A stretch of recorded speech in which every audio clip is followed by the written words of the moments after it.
Greetings, Earthlings! Who is this host today, you say? Ho ho! Well, unlike my foolish brethren, I prepared a name in advance. I am Yashiro Chikama. Nice to meet you. I came here because I am hungry, and it seemed like one of you might have a donut or tree. But I cannot smell any after all, so I will just introduce the Adashima Reading Club instead. Today, they will read Adachi to Shimamura Volume 1, Chapter 2, Future Fishing. Why do this, you ask? Oh, that is because this story is about an important day. No, the most important day. It's about the day Shimamura met me. You will be amazed when you see how, without my wisdom from the future, Shimamura would never have started anything after all. Today, all characters will be voiced by me, Yashiro. All monologues will also be read by me, Yashiro. But don't think it will be just any old boring reading. No, simple Earthlings. I have mastered the different voices for each of the characters. And every 20 minutes when you hear a chime, I will change to another voice for the monologues just to keep things interesting. Pretty incredible, huh? Please enjoy the show. It will be recorded and posted on YouTube in case you want to watch it again. Which certainly you will, because it is about me. Actually, all of Adachi to Shimamura is about my journey on Earth. It is a common misunderstanding, you see. That's why I renamed the server to Yashiro, just to clear everything up. It will all make sense soon. Let's begin now.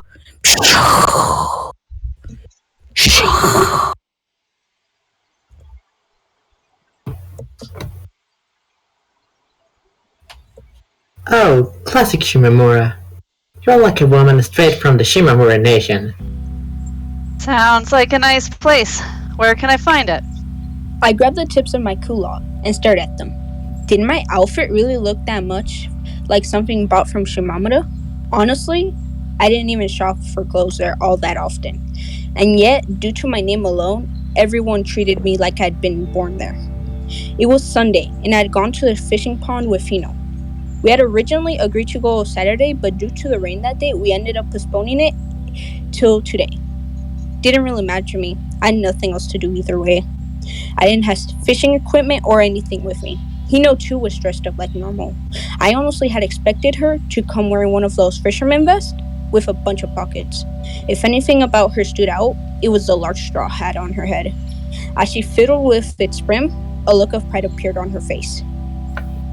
You can call me Fisherman Seppei. Fisherman who? Huh? You didn't know that? Huh. Oh well, kids these days. Hino grieved, shaking her head, then approximately 2 seconds later, she came up with something else, and her expression returned to cheerful. Let's cheer up. It's fun day after all. Shut up. The proud-looking shorty had been bugging me for a while now to join her, and since I had nothing else to do, I decided at last to accept her offer. This was where we had met, behind in an elementary school. Never had I known that there was a fishing pond there. Not all that surprising, honestly. I did live in a totally different school district. Next to the pond, there was a small shop that sold school uniforms and the like, and there, in the shadow that it cast, the two of us stood. The sky was mostly clear, only a few autumn clouds could be seen, and the temperature was mild. And yet the sun still shone intensely. It had been the right choice to bring a parasol with me to combat its glare. Is she coming? I know she had a club on Saturday, but she should be free today. She is not. She said she hates fish. This was the 5th time Hino told me. Sounding happy for some reason, she spread her hands wide open to emphasize the 5th right. What Nagagafuji liked were hamburgers and curry. Only sweet curry, though. 2 big reasons right there why she couldn't be enticed with fish. What about Adachi? I was instantly reminded of her pale face as she drank water and grew a little worried. I present to you a fishing rod I bought from a priest at the flea market for 300 yen. Take it. Antique, huh? Thanks. Hino had 2 fishing rods with her, and I took the black one. It was thin and simple, like a twig that had been painted black. If she hadn't told me, I feel like I wouldn't have recognized it as a fishing rod. Hino's, on the other hand, was made out of bamboo and it was a little shorter than mine. Just so you know, I'm renting mine for 800 yen per day. You always had that? Mysterious, isn't it? That was as far as her explanation went. Hino shoved her hands inside of her bag and began searching for something. By the way, Shima, you're not the kind of girl who refuses to hold her own hook, right? She pulled out a small box from the bag that she had been carrying on her shoulder and opened it, revealing it to be full of live earthworms. I nearly leapt out of my skin, but also literally leapt backwards. Pinching a worm between her fingers, Hino smiled, clearly a little troubled by my reaction. Huh? Worms are a no-go for you too, Shimamura. Lee, no way. Impossible. I repeated, shaking my hands multiple times. Looking at them without screaming was the furthest I could go. Well, not like I can force you. Hino put the worm box back and took out a different container. My body instantly tensed up, but soon relaxed. Instead of bugs, this one was filled with what looked like yellow clay. Was that a type of bait as well? This is a fishing paste that I made yesterday. Here, I'll share it with you. Hey, I get it, but sure, thanks. I was fine with anything as long as it wasn't alive. Better than touching an earthworm. It's made of? Let's see, wet, water, and eggs mostly. Oh, and then some other stuff for flavor. Caviar's pretty good too. Caviar? For the fish?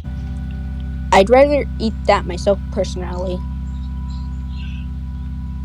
Also, since you are obviously going to catch a whole bunch of fish, I made sure to prepare a big bucket.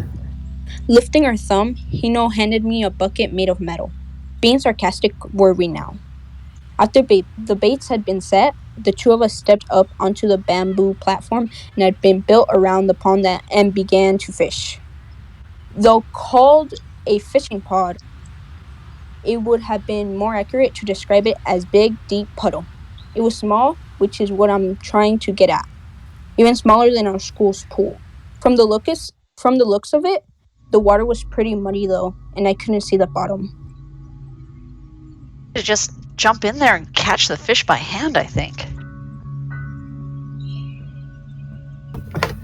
You're gonna get bitten by leeches all over. But if you want to, then sure, I guess go ahead. I extended my foot as a joke, but immediately pulled it back. There was no getting around it. This was going to be slow. Having accepted my fate, I stared at the surface of the water absent-mindedly. Not only was I bored, my hand holding the parasol was as well. I spun it around and around and around. How much time had passed since we started?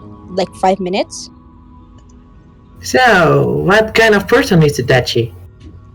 Hino suddenly asked.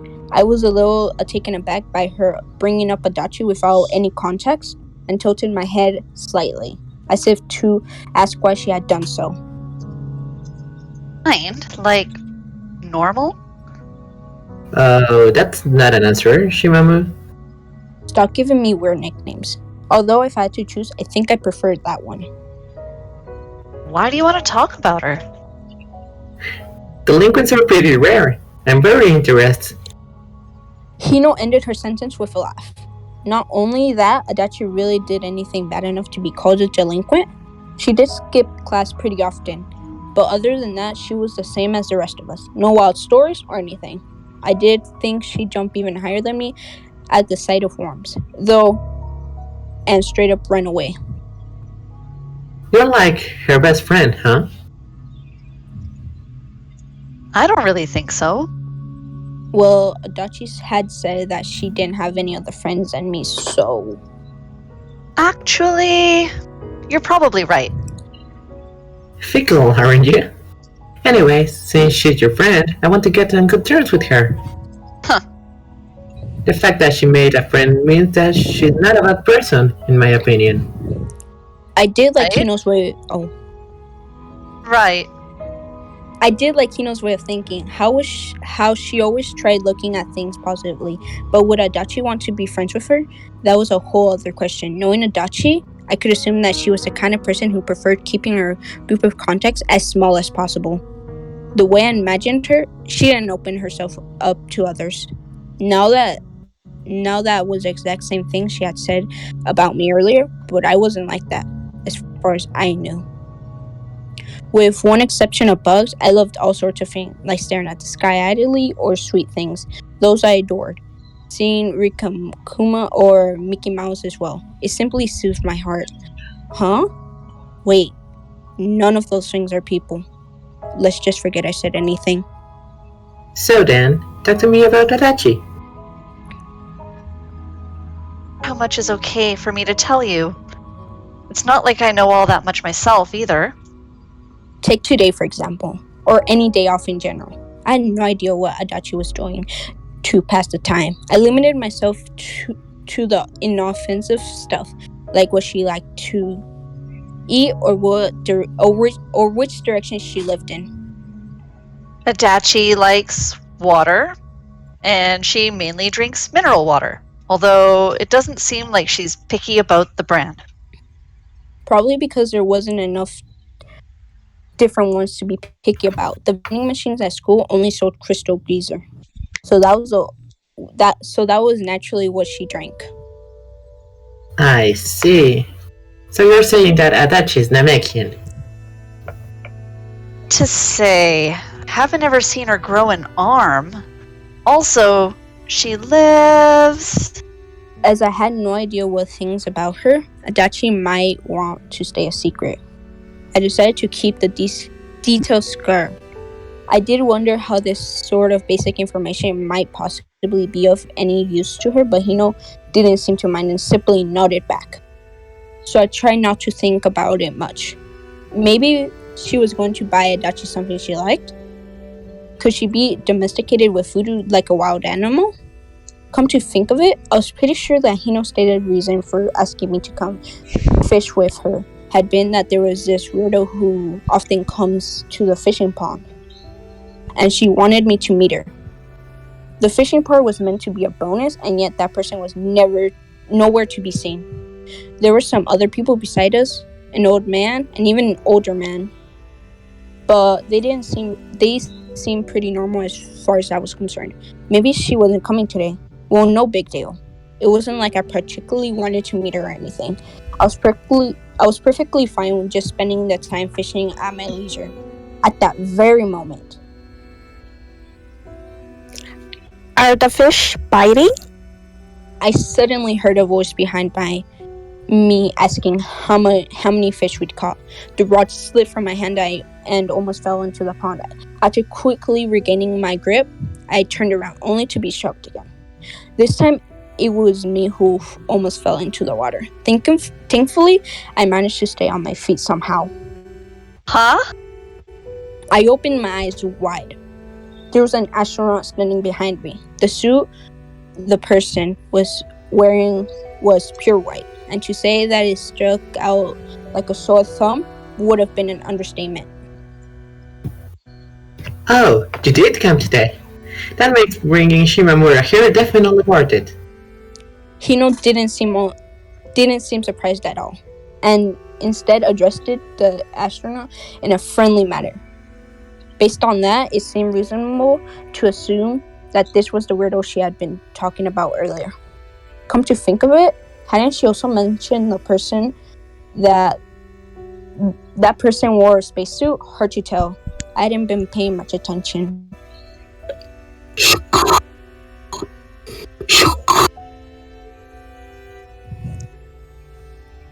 Sure is weird. A girl dressed in a spacesuit, making strange noises, strange breathing sounds. Pretty simple. Now that I looked at her, as simple as the rod I was holding, though the helmet did hide her face, a slightly muffled voice coming from under it definitely belonged to a girl. The visor dazzled with reflected light like the surface of water, and I couldn't see through it. She was pretty short, around the height of an elementary schooler. Perhaps, although if there was an elementary schooler inside that thing, I was kind of worried for her future. And if it was an adult, well, she was past all hope. Who might this person be? The neck of the suit curled and her head turned upwards. Though the outfit definitely gave off the impression that was tight, her movements seemed relatively smooth. It probably wasn't as heavy as real spacesuit. This is the Shimamura. Mamura. Ho ho! You? Huh? The spacesuit girl stared up at me, ignoring how obviously confused I was. Spacesuit girl. That sure was a mouthful, feeling a little daring. I decided to try and ask her name. Your name? It was a pretty simple question, yet I could see the visor shining dimly with pride. Unlike my foolish brethren, I made sure to prepare a name beforehand. The girl sounded really proud as she said that. I wasn't sure why though. With both of her hands on her hip, she proudly introduced herself. Please, call me Yashiro or Chikuma.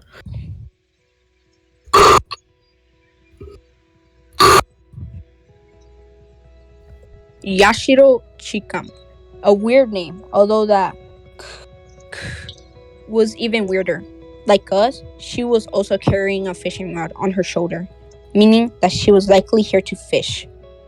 The old men standing on the opposite side of the pond did give her a glare, but seeing how they didn't seem to care, it could be assumed that they were used to her. It was kind of surreal seeing her carry the rod and a bucket as well. Two tools that didn't seem like they'd be all that useful in outer space. I have come to Earth to look for my brethren. Brethren. That wasn't a word I'd expected to hear, and it took a moment for my brain to connect to its meaning. Still, what did she mean by brethren? Her buddies? Wait, did she just say Earth? A multitude of my brethren were sent to this planet, but none of them have returned. I reluctantly came to look for them, but got the landing spot wrong.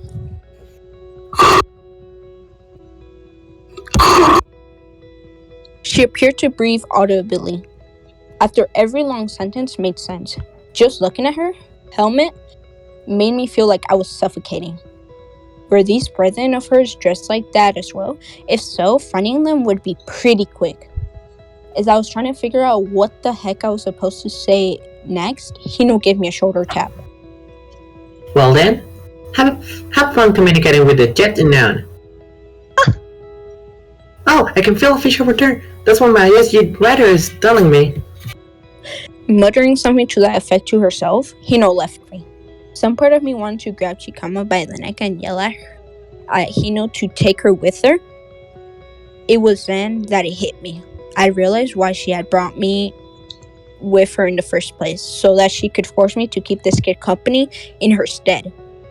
I had been used as a scapegoat. For some reason, Chikama had also begun setting up next to me. Her bait was squirming freshly picked worms, which she touched completely calmly, even if her hands were protected by gloves. I hear that you're Shimamura. Yeah, that's me. Did Hino tell you? I wanted to ask her what else Hino had told her, but I had a suspicion that I wouldn't get an honest answer even if I tried. She told me that you're so popular that all Earthlings frequently visit you. You're thinking of some other Shimamura. Shaking the fishing rod, I denied her statement. Don't go mixing me with the other Shimamura. Humble, aren't you? Oh, just to make sure that you know, I'm not from around here. No, I come from the future. Nice to meet you. I come from the past. I quipped back. This wasn't a weirdo. She was straight up strange. With her brethren around, was Earth really safe? Like a typical Earthling. Yep.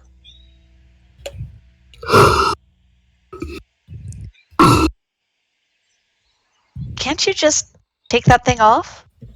I advised her to take her helmet off. The self-proclaimed person from the future simply shook her head. However, Please wait a bit longer. My face isn't done yet. What's that supposed to mean? You're getting a new face from Man-Pan Man's world? what a pain. Little by little, I was starting to harbor ill will towards Hino. Speaking of Hino, she had just pulled in a fish and glared over to me. Looking extremely proud of herself, it kind of annoyed how high up in the air her chin was pointing. Still, putting her excuses for running away aside, I could really feel the difference in our skill in the way she moved as she pulled up the fish from the water. Where I only saw a muddy pod, Hino likely saw something entirely different. Looking at her having fun casually fishing, I began to feel like I didn't belong here. Your friends or brethren. Is it okay for you to not be looking for them? It is, because I'm hungry. That almost sounded like something philosophical. Since I already made sure that they were safe, I thought I'll just take it easy. Oh, so you have, like, a way to contact them? She thought for a few moments before answering. Well, something like that. There was definitely a deeper meaning to that. But first things first, If you can contact them, then it feels to me that finding them shouldn't be an issue. Due to the circumstances, that won't work. she answered quickly, after which she became a little less talkative. Though I was grateful that she was no longer constantly trying to talk to me, I couldn't help but wonder what had caused her sudden change in mood. Still, it appeared extremely unlikely that I could ever get an answer to that question out of her. Based on her looks, she seemed far beyond my comparison with her out of the picture. My only remaining companion was my fishing rod, and it sure as heck wasn't going to say anything. Slowly but surely, I was starting to feel bored. The fish sure aren't biting, huh? Those kinds of thoughts are an important first step. Huh? Fish aren't biting. Things aren't going well. Thoughts like those mean that you're starting something. As she said this, she calmly lifted up her fishing rod. The line cut through the surface of the water, but as it turned out, she hadn't caught anything. With her moment to show off ruin, she cast her hook back to the pond. Had she simply tried out her luck, at the same time, the straw hat fellow on the other side of the pond yelled that she had caught another one. Afterwards, you simply cast your line while hoping for a good future. Shikama stated optimistically. With her stomach growling, she continued to stare at her fishing line. Taken in isolation from her earlier crazy statement, she had a good point there. What she had said was also true of other things in life, wasn't it? The thing that came to mind was the second floor of the gym. Its hot and stuffy atmosphere. Sometime, for things to start, you just needed to take the first step, speaking out. And that's what happened. The story of Sunday didn't seem to particularly interest Adachi of Monday, and she simply nodded as I recited it to her. How dry. It was like I was randomly sweeping around dead leaves. Didn't really care, huh? Just so you know, Shikama had caught 5, or maybe 6, fish before leaving. I wonder if she had eaten them. Huh? No, I did care. I wish you stopped asking questions like that. Sorry. The day was Monday, and it was currently the lunch break. As usual, I was passing the time with Adachi on the second floor of the gym. Hino and Nagafuji hadn't made an appearance, and I bet Adachi preferred it that way. It was also better for me, since it meant that I didn't need to worry about her feelings. Hanging around with Hino and Nagafuji and being with Adachi was like water and oil. They didn't mix. That's how it felt to me. Which one of us caused that? Me or Adachi? Let's just leave that aside. Adachi was lying on the floor, using my extended leg as a pillow. According to her, it had been a busy day at the part-time job yesterday, and she was really tired as a result. I was a little shocked to hear that. I had no idea she had a part-time job. Still, I knew she must have been doing something on her days off. Do you work, Adachi? Not telling you. Having turned to lie on her side, she rejected my question. Her cheek touched my lap and it felt good. Why? I get the feeling you'll come see me if I tell you. Well, yeah, that was the plan. And that's why I'm not telling you. Too embarrassing. Adachi hung her head, causing her bang to fall into her face, and I hid most of it under them. I placed my hand on her hair and slowly stroked it with my palm. It tickled me a little, but it also felt good. No need to be embarrassed. I'm really impressed you have a job. Well done. I patted her hair as a joke, like you do when praising a child. I had a feeling this might make her mad, but surprisingly enough, she didn't say a word. Maybe she was really tired, and reacting was too much work. Adachi had taken off her jacket and tossed it onto the ping-pong table. Her shoes also lay on the floor. Looking at her, there was only a single word that came to mind: freedom. Still lying on my lap, Adachi turned her over to face me. Her face landed on my skirt, and I couldn't help but flinch a little as her hair tickled my leg. For a few moments, she stayed like that, silently staring at my abdomen. I wasn't sure if it was her way of alleviating drowsiness or what, but she was blinking pretty rapidly. Adachi's nose twitched slightly. After that, her lips relaxed. I think I like lying this way better. You do? Considering that she could hardly see anything, it seemed to me that it just made her feel awfully confined. Adachi lifted her face slightly, almost as if she was proud of something. Yeah, because if I lie this way, I can smell you. Is my body odor that strong? No one had ever commented on my scent before, and if I really did smell, I'd be absolutely devastated. That's not what I meant. Okay then, I won't do it. What do you mean, okay then? Don't make this about me. Following her comment, Adachi pouted her lips, and her face turned into a slight frown. I wasn't sure why. I think you might lack elegance, Shimamura. Elegance? Elegance. That's also something no one has ever said about me. Elegance. That wasn't a word I often got the chance to use, seeing how where I lived, the countryside, was completely devoid of it. Around 20 minutes had passed since the beginning of lunch break. Not that we were eating any lunch. With Adachi's head resting on my lap, it was hard for me to move and go by a song. Still, Adachi relaxing her guard this much around me was quite a rare occurrence, and I simply couldn't bring myself to roll her off.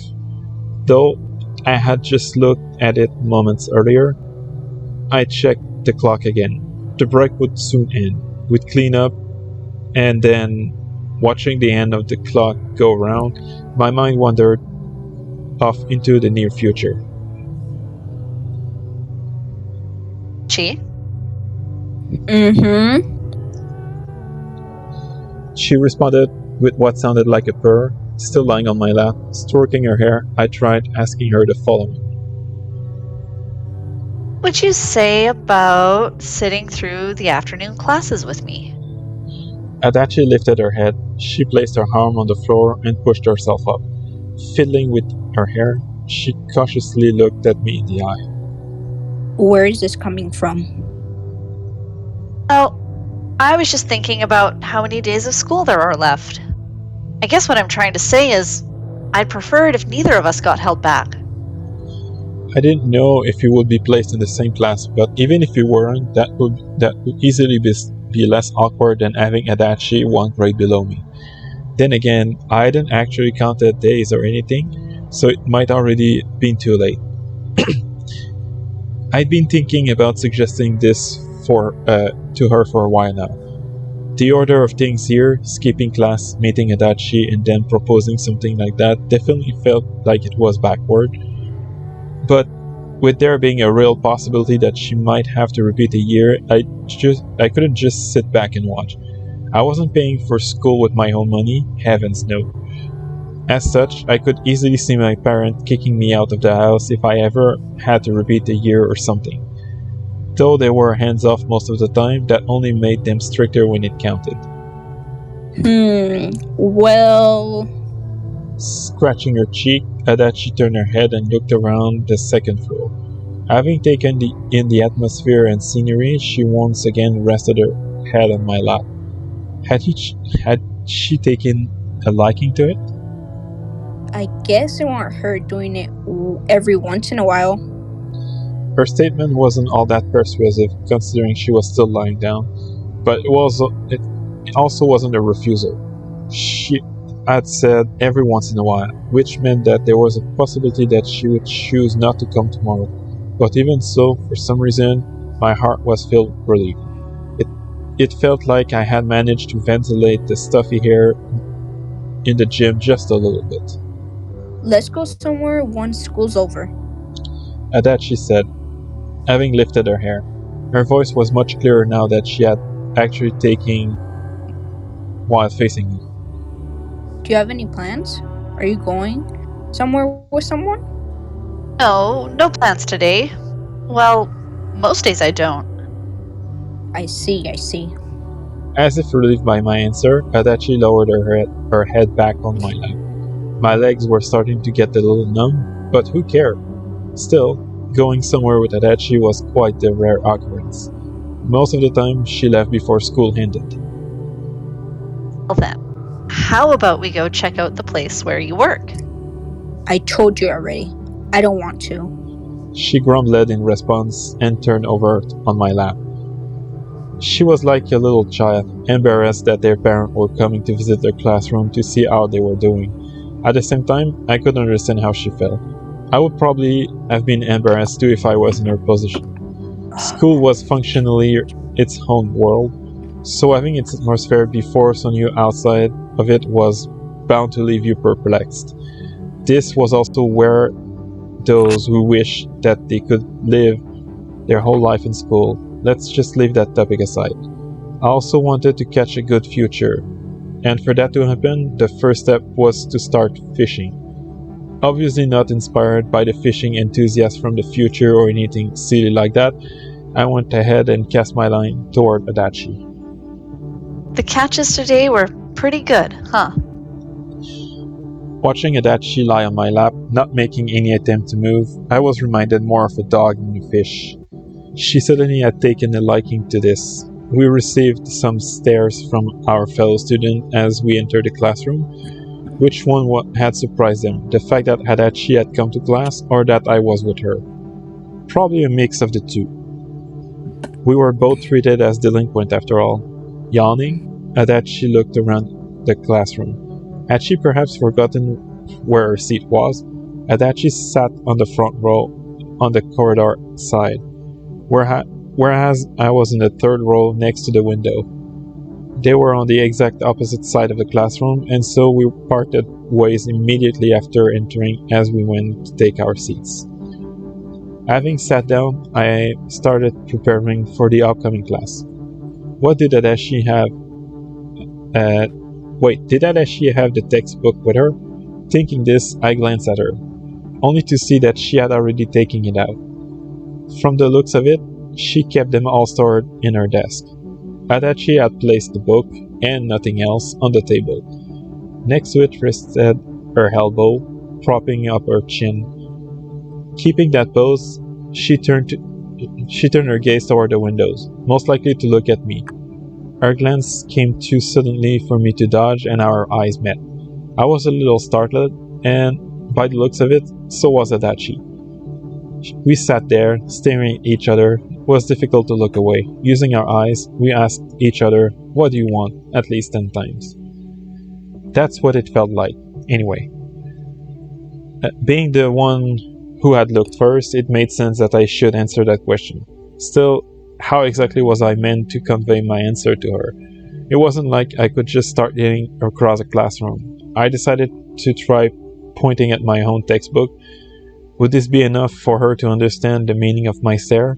Adachi had turned her eye down toward the book sitting on her desk and stared at it for a while. Still looking at her, a thought crossed my mind. Her profile was like a painting. Having lifted her head back up, Adachi mouthed me a reply I couldn't understand at first, but after she repeated the message for a second time, I finally realized that she was saying, Did you forget your book? "Hey, don't lump me with you. I may not have been the best student, but I was simply crossing the line." Of course, since in the eye of Adachi and everyone else for that matter, I was simply a delinquent, the source for such unnecessary worries completely within myself. Meanwhile, the teacher arrived. Thought she did look curiously at the two of us, clearly surprised by our presence.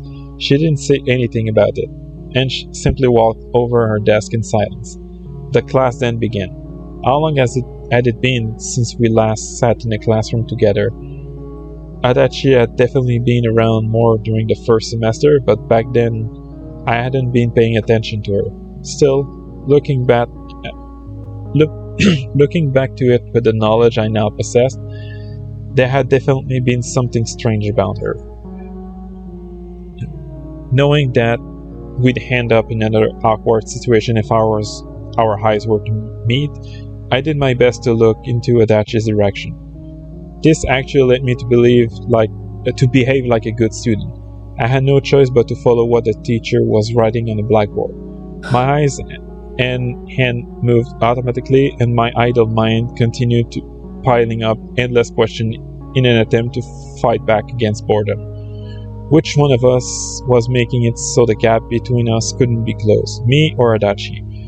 With my head filled with thoughts like those, I copied what it said on the blackboard in my notebook like a robot. What did you think of your first class in, forever? I'm fine with Japanese history, but maths? I don't have a clue anymore. Oh, Adachi.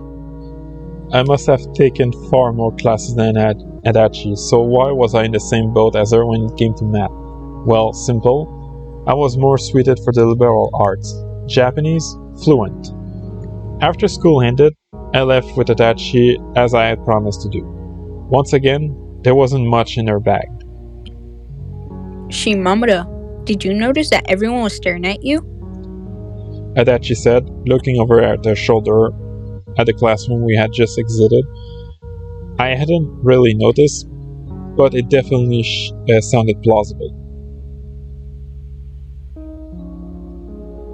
Think it was you who they were staring at?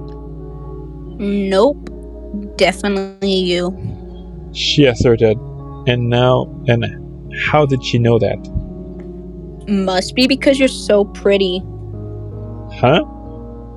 Where had that come from? I was so taken aback by Adachi's sudden assessment that I forgot to turn at the corner leading to the stair and nearly bumped my head into the wall. In panic, I took a step back to avoid a collision, this time coming close to falling on my butt. What's wrong with you?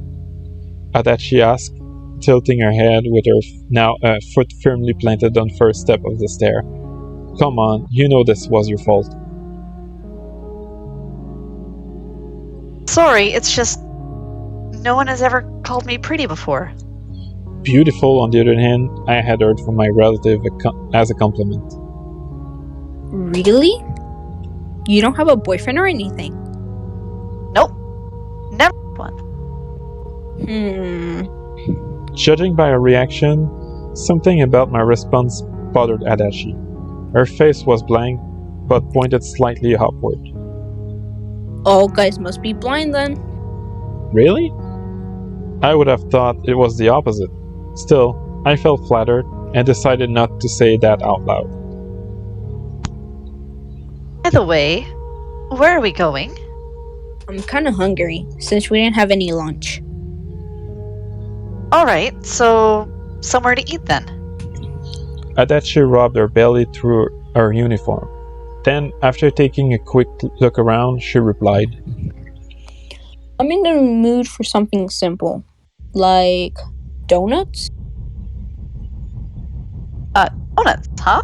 Well, the station's close by. Let's go there.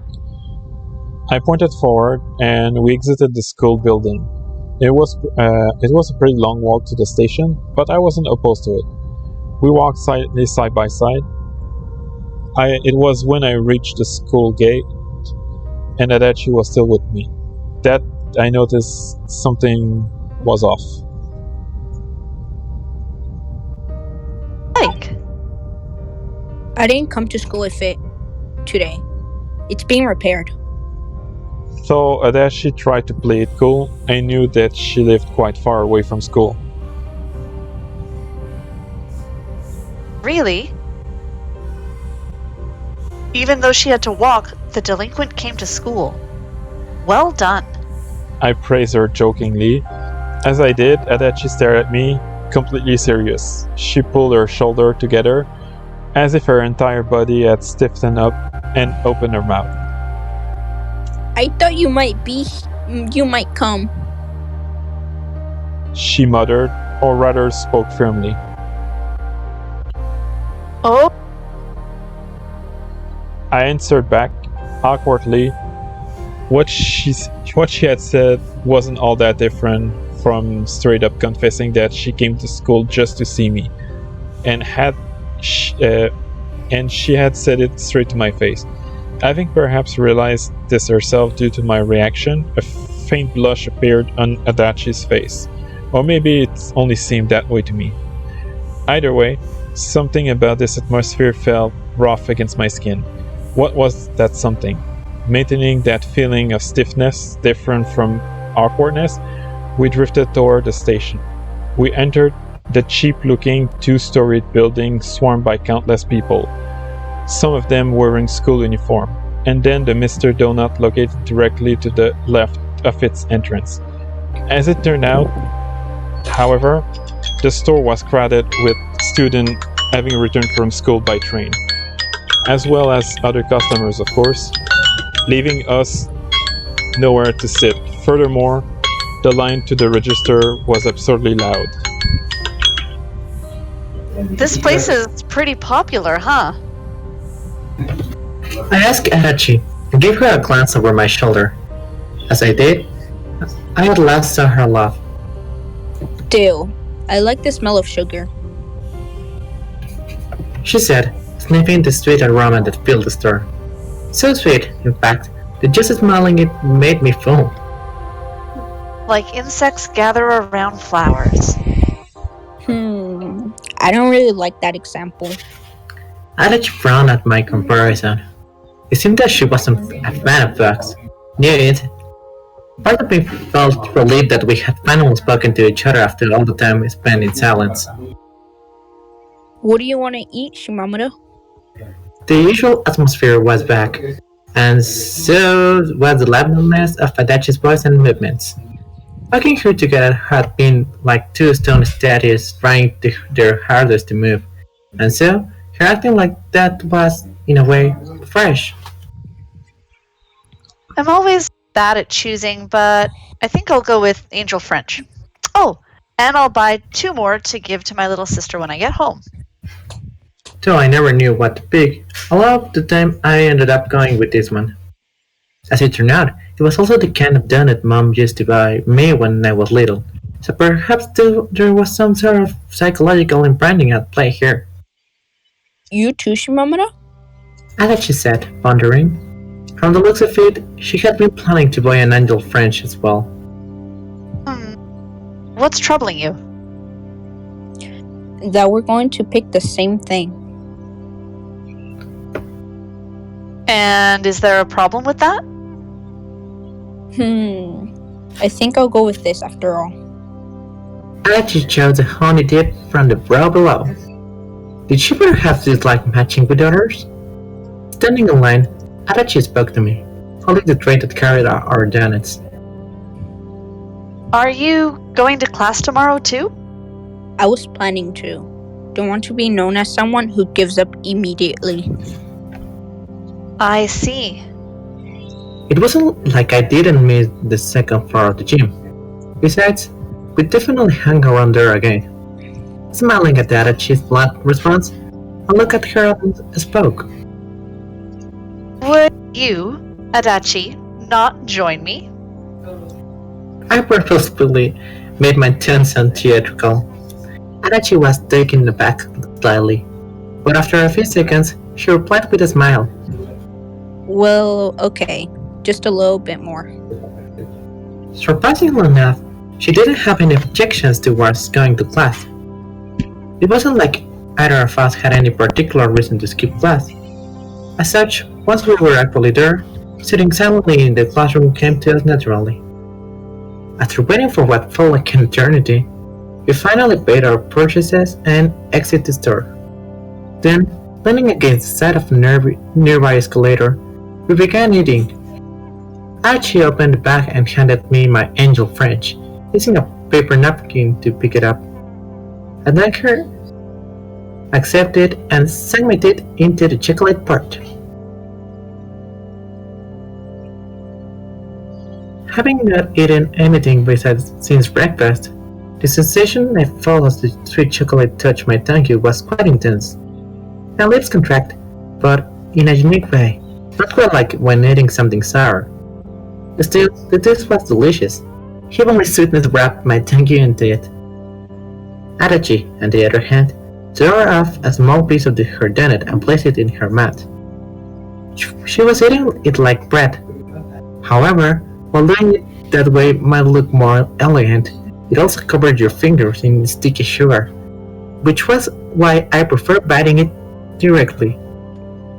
Still, doing that caused the area around your mouth to get dirty, so I guess in the end, I suppose there wasn't really a difference between the two. Wait, Hino was asking about you yesterday. While eating, I suddenly remembered that I had forgotten to tell her that. Adachi's hands stopped, and she looked away from me. Is Hino the small one? Yep, got it.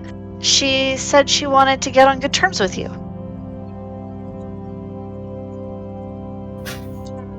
Oh, okay. Yeah, I had a feeling you wouldn't be interested. Adachi still wouldn't look at me, and I simply mumbled something in response. It was like talking to a wall. If Hino really wanted to get along with her, she was in for a challenge. I had to wonder too, how was I on such good terms with her?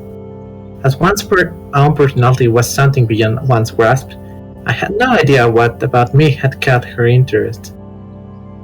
Anyway, Shimamura, you have a little sister? You mentioned her a little while ago. Adachi quickly moved the topic away from Hino. Not that I really cared.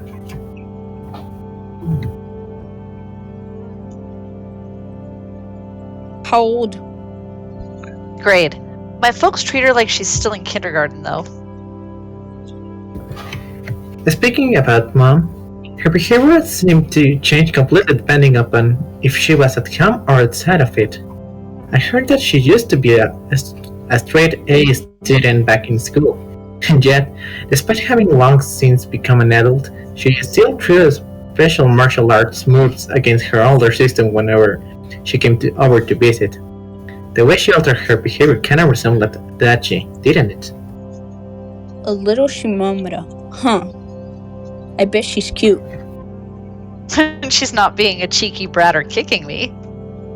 I answer in a slightly ambiguous way. Must be nice. Adachi replied, smiling. Was she perhaps yearning for a sibling? I guess that will make her an only child. I wasn't sure if it was related to that or not, but either way, Adachi held out a torn-off piece of her donut. Wanna try it? Sure. I extended my head towards the piece of dough she held in her fingers and took a bite. The sweet taste coated with honey quickly filled my mouth. So sweet, in fact, that it felt like my teeth were going to start aching. Honey really did have its own, uniquely thick sweetness that cream just couldn't match. You can taste mine too. I held out my donut in turn, ignoring the fact that it was half-eaten. Adachi stared at it in tones to tell, but refused to move her head. Wondering why she was hesitating, I glanced at the donut. I then realized what was wrong. Oh, I see. I pulled the donut back and took a small bite of it. With the cream filling now exposed, I once more presented it to her. Like this? Okay, like that. Adachi took a bite of my angel French, leaving me to wonder what she had meant by that strange expression. She chewed thoroughly and then swallowed. In spite of how loosely she was wearing her uniform, her modest and deliberate movements gave the impression of politeness. Watching her eat, I imagined that her parents must have been quite strict with her. Where are we going after eating?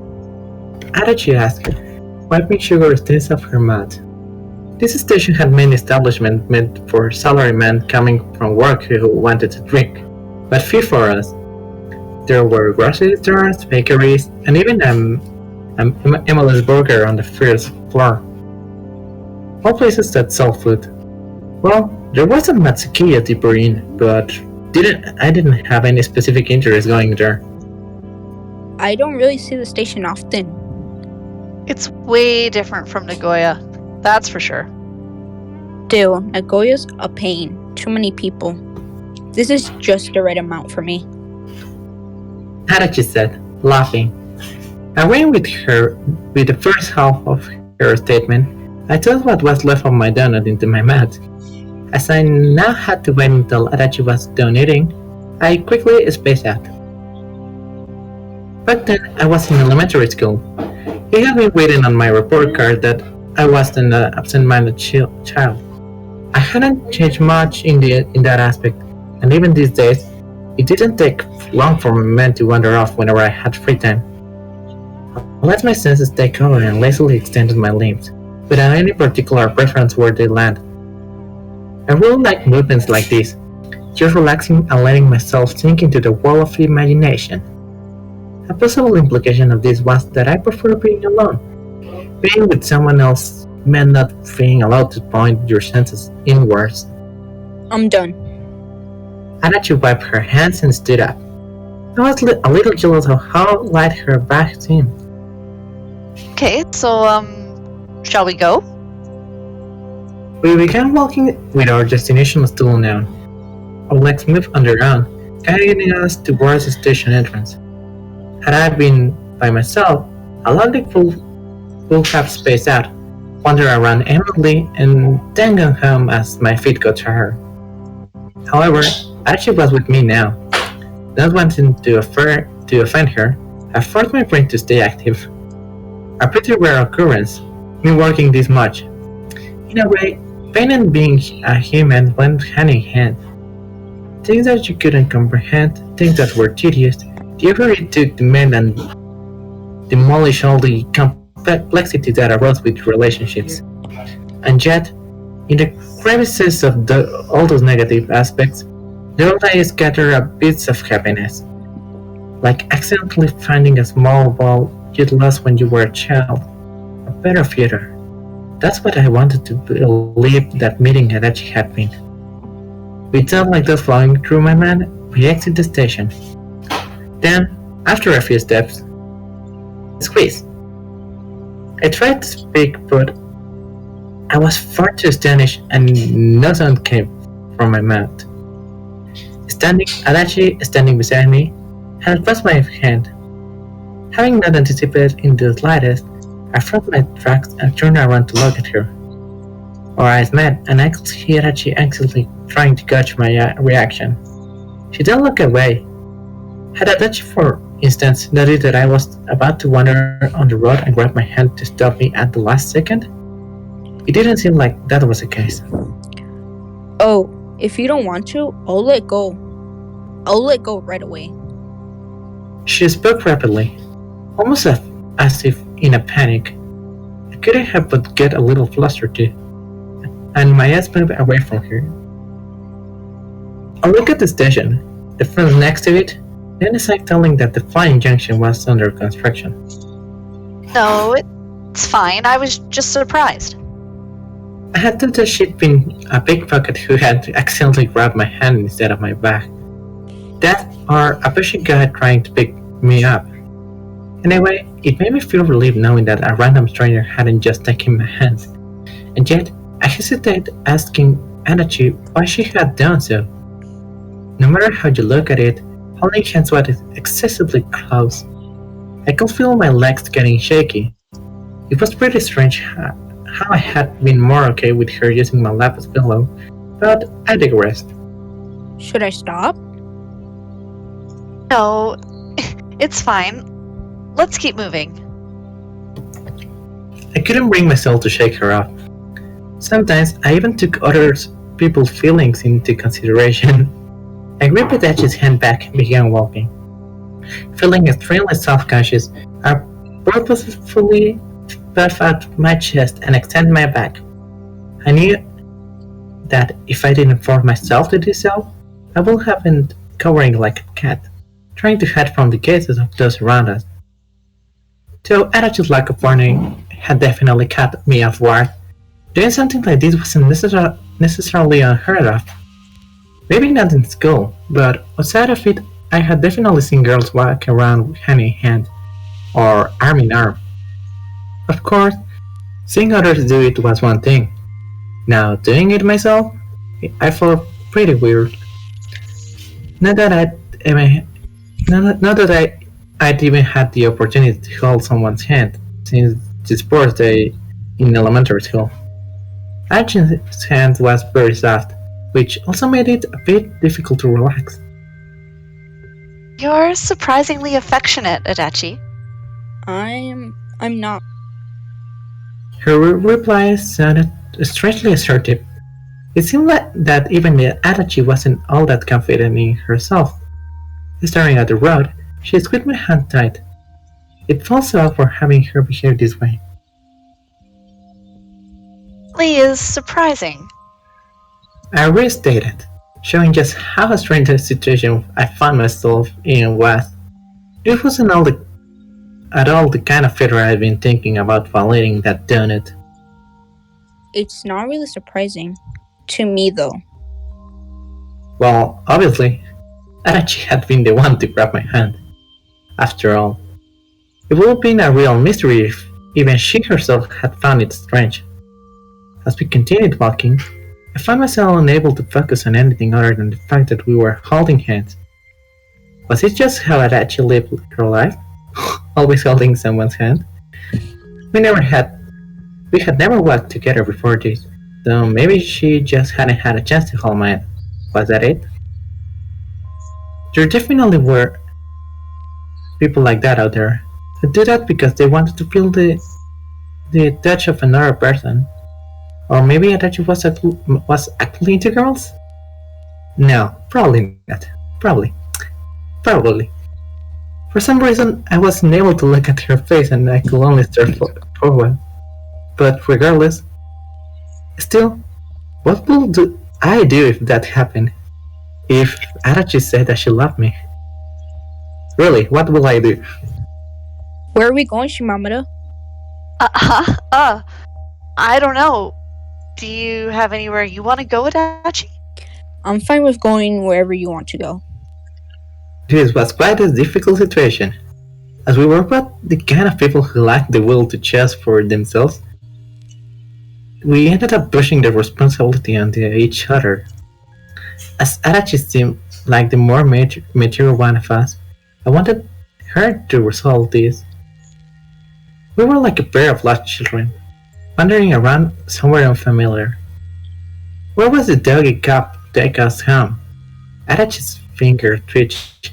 More precisely, I felt a slight pulse coming from her fingertips, crawling through the part of my skin where they touch. Conscious of that pulse, I moved my finger, earning a reaction from her. It then vanished as if hiding itself. It was like fishing. Slightly cautiously, we was trying to touch each other, all to get a glimpse of something. What about me did Adachi want to see? I really didn't know. Sure, there was a lot we didn't talk about, but I wasn't particularly hiding anything. Other things, like the townscape around us, no longer mattered to me. As my brain was pretty much full even at the best of times, I felt I might thrive from an information overload if I didn't shut off some of my senses now. The last thing I wanted to have was to lose my composure and start yelling out loud. Where we were going? Shopping hand in hand? Yeah, definitely not that. Shall I just drag her all the way to my house? Like pulling a fish onto land? Yes, as I was about to make that suggestion.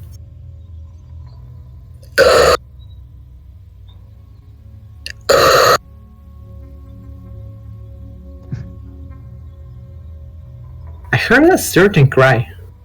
Was it a word? Coming from behind me. One that had grown very used to hearing the previous day. I turned around and Adachi did too. Just as I had expected, the space with from yesterday was standing behind me. The height was the same, meaning that the person inside was likely to be the same as well.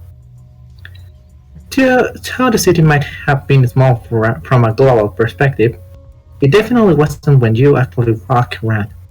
As such, it was pretty crazy to think that we just happened to run across each other immediately the day after our first encounter.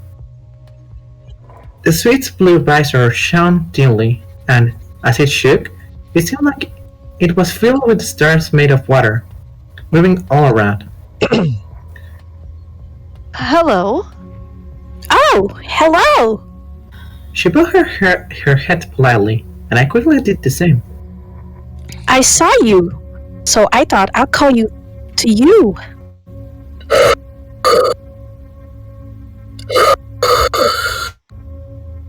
Was that your call?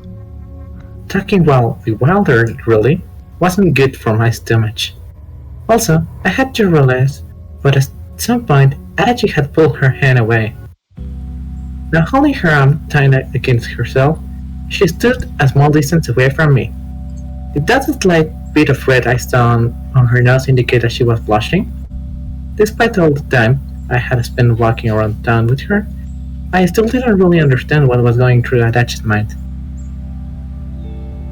Is that how you usually dress when you go out? Well, these are my best clothes.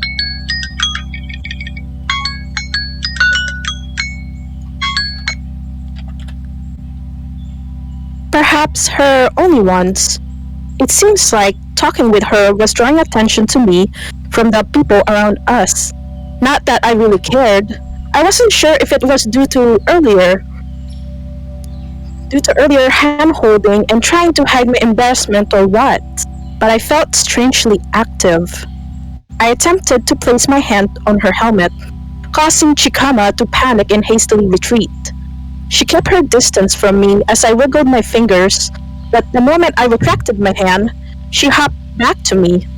That strong opposition having her helmet removed made me want to take it off even more. Chikama, or I guess I could call her by her first name, Yashiro, brought her face close to my fingers, or more accurately, her visor. Your fingers smell wonderfully sweet. Though I couldn't tell if she was actually smelling them or what, she did rub her visor all over my fingers. I was reminded of an insect lured in by nectar of a flower. While I definitely preferred her to an insect, I still found the fact that she could smell anything through that thing on her head a little curious. What would I do if the person inside was a dog human? My face reflected off the visor. With a slight change of angle, Adachi too showed up in the corner. Looking at her expression, it kinda seemed like she wasn't amused. Lovely. What scent is this? Donuts? Maybe? I ate one a little while back. Though, Donuts? Yashiro asked, tilting her head.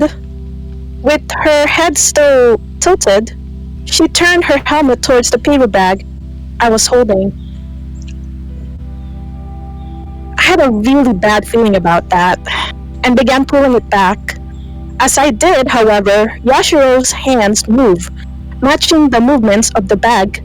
She'd likely leap towards it any second now if I were to ignore her.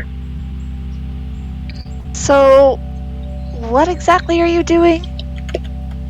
My radar reacted. You must have donuts in there. I do, but we aren't at the fishing pond. Don't take them. Come to think of it, you had to pay to enter the pond. Did that mean that she had money? Yashiro lifted a single finger. Give me one of those donuts, and I'll hand you a piece of space secrets in return. Is there a sale on space secrets or something? Because that doesn't sound like a fair deal. Though, at first, I was very much against the idea of giving her my donuts, I soon realized eating something would likely mean that she'd take her helmet off. I get to see her face. Seeing how I had been curious about it ever since yesterday, this was the perfect bait to lure me in. Well, whatever, but just one. Wow! It was hard to tell if that was an exclamation of enthusiasm or not. Her pose, with both of her hands raised high, seemed strangely apathetic. My little sister would probably be satisfied with just a single one, right? Besides, if I brought her too many snacks, she'd lose her appetite for dinner and Mom would get mad at me. After a few moments of pondering which to spare, I handed Yashiro the custard cream one. Is this a donut? Again, would that voice indicate that she was impressed or not? Either way, it was very characteristic of her, though. I couldn't help but be reminded of the cry of an animal. I eagerly waited for Yashiro to move her helmet, only to be massively disappointed. She barely opened it at all. The donut slipped through the slight crack, and the sound of munching soon ensued. I felt horribly uncomfortable, as well as disappointed, over not being able to see her face. Just what was this girl? These are so good. Eat, eat. Yashiro, on the other hand, was clearly delighted. Her entire body shook from joy. Not knowing what a donut is goes beyond just being a weirdo. Not that I minded seeing her happy, of course. Would you happen to have any more sweet things? I could feel a demanding glare coming from inside the helmet. With my hand on my hips, I refused her. Go buy them yourself. I don't have money. She seemed strangely proud about that. How the heck do you live the... Shimamura? My name was suddenly called. I jumped a little, mostly due to how stiff the voice responsible sounded. Adachi placed her bag on her shoulder and pointed her eyes towards the opposite side of the road. I'll go get my bike. So, Huh? Wait, I thought she didn't come to school by bike today. I felt confused. Thinking about it calmly, she probably meant picking it up from the repair shop. anyway, I'm going now. See you tomorrow. Waving her hand slightly, Adachi turned around and left by herself. I tried yelling back to her, but she only gave me a glance over her shoulder and waved at me again. Just moments ago, she'd been asking me where we are going next. What a sudden change of heart. Could it be that she got mad? Was she perhaps sulking because I ignored her? No, that seemed impossible. It was something else for sure. Maybe she was so embarrassed that she couldn't stand still. Which one? Or maybe neither. As usual, I simply couldn't make head nor tail of Adachi. As I hesitated over whether or not I should run after her, Yashiro spoke, still munching the donut. Instead of giving you a piece of space secrets, should I explain what just happened? Speak. She got mad because you didn't give her a donut. Go home. I shooed her off, luring her in with donut as the bait had just made things even more confusing. Knowing Adachi, she wouldn't even mention this tomorrow. But still, I placed my hand on my forehead and sighed deeply. Dealing with people sure is hard, huh? A real pain. You tell me. What do you know? And thus, like a calamity affecting a city, the number of weirdos grew by one. Going forward, the self-proclaimed person from the future would change my life in a great way. Maybe. I didn't know. The concept of change didn't exist in the first place when talking about human lives. As no one knew the future, changing it was beyond anyone's ability.